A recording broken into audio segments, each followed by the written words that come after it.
Is this on? Hey, what's up guys? I'm Nate. And I'm Pauline. And we're here to talk to you guys about thriving. When I hear the word thriving, I think about plants. I think about trees and flowers, you know, flourishing and blooming and bearing fruit. Fruit. I think lots of fruits and like prosperous, everything's like full. In the Bible, in the Old Testament, there is like one passage there where a man is compared to a tree. And we find that in Psalm 1, where it goes, "Blessed is the man who delights in the law of the Lord and meditates on it day and night. He is like a tree." And this tree is planted by streams of water. It bears its fruit in season. Everything it does prospers, you know, and it never withers. No matter what it tries to do, it's always gonna be green and flourishing and thriving. In the same way, I think that when we meditate on God's word and live according to that word, since it's really like the standard and the roadmap for living our lives, God is gonna bless our lives. And no matter what we do, whether that's school or career or relationships or family or even just helping out around the house, God is gonna make that thing prosper. You prosper, actually. Yeah. Thriving also means growth. Plants and flowers don't really just grow on like with sun. They need rain. They need winds. True. Thriving won't always mean good situations, at least from the way we look at it. It may be like painful, or we might go through some pruning. We might Actually, pruning. There's a verse in John 15. Yeah. "I am the true vine, and my Father is the vine dresser. Dresser. Every branch that does bear fruit, He prunes, that it may bear more fruit." We all know the term, like when we're being pruned, it's painful.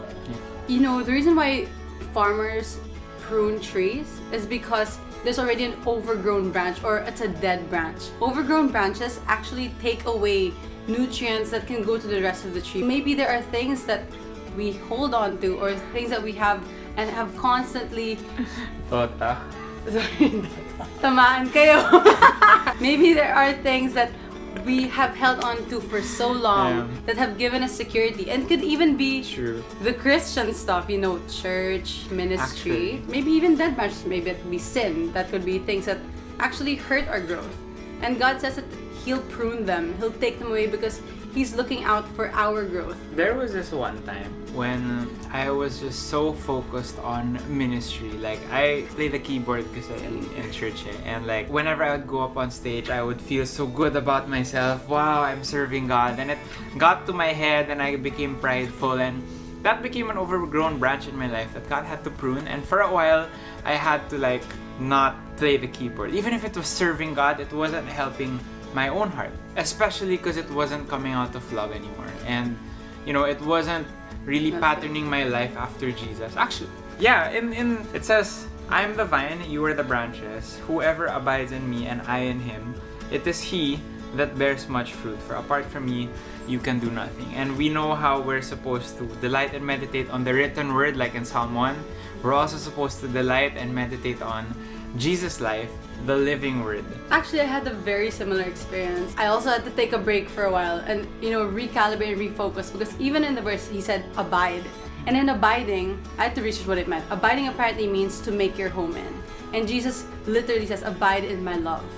So it's literally to make a home in His love. When you're at home, you're not trying to do so many things. And I think a lot of us are so inclined to do so much. And it's not bad. But when we're doing it with the wrong intent, or with not because we're secure in God's love, then that's when we start striving. Instead, what God tells us to do is to find our security in His love.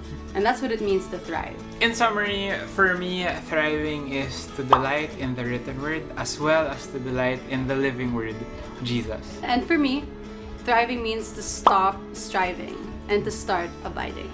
I love it. It rhymes. Yeah. Dropping bars, yo. Speaking of thriving, I wanna invite you guys to visit a Worship Generation store on May 18 to 20. There you go. For their Thrive at 5 5th anniversary treat. It's gonna be super awesome. I might even meet one of you guys there. Yeah. Thanks for watching, guys.